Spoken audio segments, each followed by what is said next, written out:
Heraclitus is very, very rich subject matter. It's quite a lot. Yeah, what you're saying is the famous quote is "War is the father of all things." He meant that yeah, conflict is healthy and necessary in order for there to be any growth or development. So.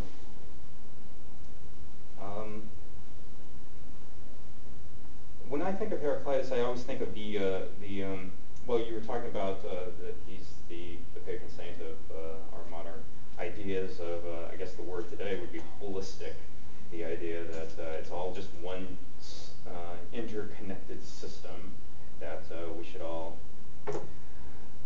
respect every individual element of it, because there really is no difference. It's all one thing.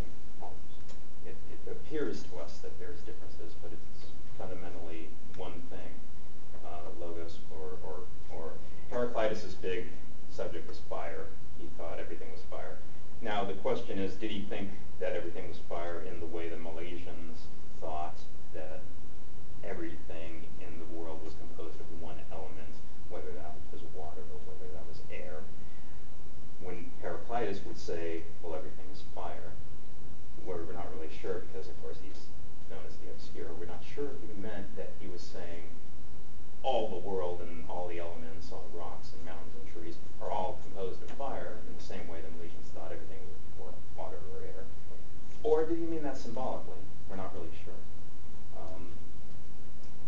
I think, and you pointed out in the text, that it's possible to assume that he meant both, in the same way that in a lot of our religious ideas, people have religious ideas about the composition of the world and religious stories, and you wonder, there are certain people who believe that literally, but there's another group of people that might believe that metaphorically. It's possible to believe both, actually, that you can actually take religious stories or the idea that all things are composed of fire as a both literally and symbolically. Going to waste too much time here on this. The problem was, because he was obscure, he wanted you to collaborate with what he was saying. He didn't want you to just read his fragments in his books and his pages. He wanted you to participate and bring your own thing to it. He wanted you to interpret what he was saying. So that's kind of unusual, because we want, well, what are you saying? Well, he wants you to collaborate a little. So he didn't think the same way. I mean, that we're used to. He had a different approach to make you think. So anyway, back to fire. The fire idea is, when we're looking at fire as a symbol for what he thought of as change, continual change. Everything is war, conflict. Everything can. Well, he was using fire as a symbol for that. I mean, it's always jumping and bouncing, and you look at a fire, it has no real stability to it. It has no real shape to it, a form to it. And Heraclitus thought that was a wonderful way to interpret or symbolize that as the world being continuously changing, in flux, in motion. It's like an animal running. You never set it in place in one thing. But as he was saying, you can't step in the same river twice. All things are continually degrading and breaking down. Entropy is causing everything to deteriorate. So fire is essentially something visibly that we can see is continually changing and altering every second. We can see that. So everything else is also doing the same, but it's just at a very, very slow pace. So that's why you can't step in the same river twice. Everything changes at all times. So, okay, enough on that. Yeah, so he was saying all is one. The reason he was saying that was because he didn't want us to assume that there was any distinction between people and the society and the culture around us, or it was a cosmogony that the Milesians were studying, and the idea was that somehow human beings were somehow separate from the rest of the planet, the rest of the universe, cosmos. And Heraclitus was saying you can't make that distinction. Humans are part of the whole entire matrix. And so don't make that distinction. That's a mistake.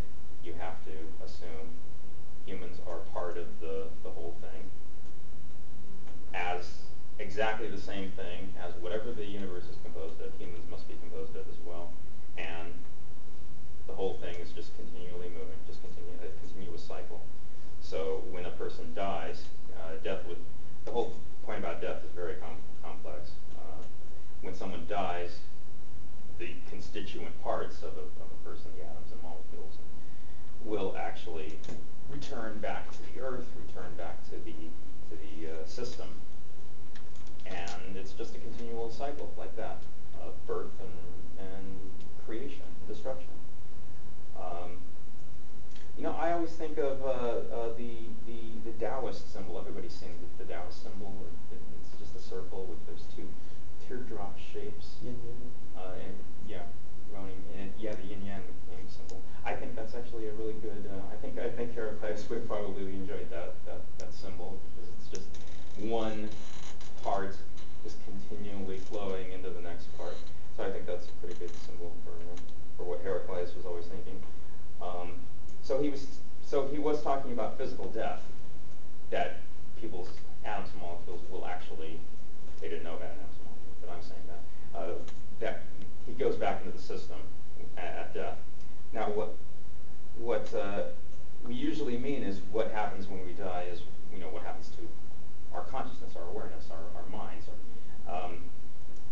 Heraclitus, again, he wasn't really clear about this, about exactly what he was saying, but we can infer that, he did say all that we see when awake is death.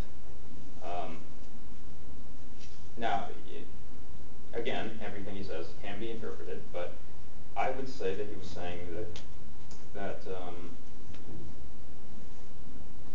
everything is the same as always. I was saying before, that everything has change and it's constantly breaking down and being recreated.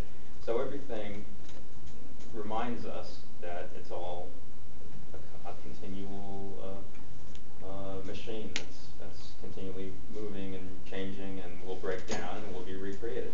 So everything will remind us of that to a greater or lesser extent. Fire makes it more obvious, whereas a rock is not as obvious, but change and death is still happening there as well. So death is really just a one more phase in this cycle. Now, when we turn to our consciousness and awareness and our ability to think, what's called the psyche in the Greeks, the psyche is the source of our thinking and our reasoning. Heraclitus had an interesting idea, which is that a psyche, we might use the word soul, can actually develop itself and live in a manner throughout its life in a way that grows to a point of excellence, to a point where it's a soul that has developed to a greatness. And in that case, those souls can actually, we're not really sure, but I got the feeling from reading the text that he was saying that those souls don't go back into the recycling bin. They actually stay as psyche, they stay as souls, and actually can become, there is still reincarnation in this system, but it doesn't actually return back to the mix that every other soul will actually return to. Now, none of this is saying that personal identity, what Heraclitus would, what we would interpret as our thinking mind, the self, the I, the consciousness, the awareness. There's nothing to indicate that Heraclitus assumed that was going to stay. But the psyche, whatever that is, the soul, that will actually, if it's at a level of development, remain as psyche and not be recycled into the material that the rest of the cosmos is composed of. Now, psyches that don't do that and live excellently and develop into an excellent psyche, an excellent soul, will actually be recycled and return to the basic form of the cosmos.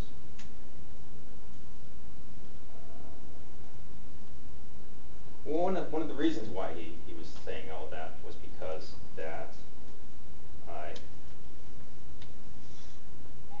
because the Logos is a part of everything. Everything is the Logos. Even he was saying that the Logos speaks through him. So if that were true, and if that was his belief, then therefore you couldn't have an individual consciousness. You couldn't have an individual mind. That's an illusion. You would say that I'm thinking differently as opposed to that guy over there. He's thinking something else. Heraclitus would say, no, that's an illusion. It's all one thing. It's all coming from the Logos. So we're not seeing it. It's like you're seeing two branches from the tree, and part of the tree is obscured somehow. But you see two branches and assume they're two different things. But no, if you took away the obstruction, you would see that it's all just one tree. You're just looking at two different branches of it. But it's all one Logos. So therefore, you can't have an individual consciousness awareness, and therefore, he wasn't big on anybody possessing one individual characteristic. So that was probably why the Logos is shared by everybody. He also wasn't big on the idea of the anthropomorphic gods. I'm taking too long, so I'll try to speed this up.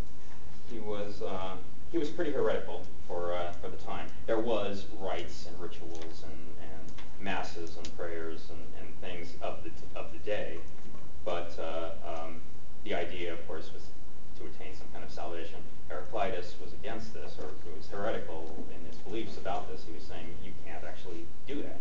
There is no salvation. There's no release from the cycle. We're all embedded in the cycle. You can't actually get off the cycle. So all of the religious ideas of his day, he thought were pointless and useless. Now, he did say that there was one supreme God, but he identified that as the Logos, which to him represented justice, war, conflict, fire, anything that was going to make us become excellent, become an excellent soul, an excellent psyche. That Logos is, in fact, what he would identify as, the supreme God. And maybe God is actually a misnomer. It might actually be the supreme principle that governs all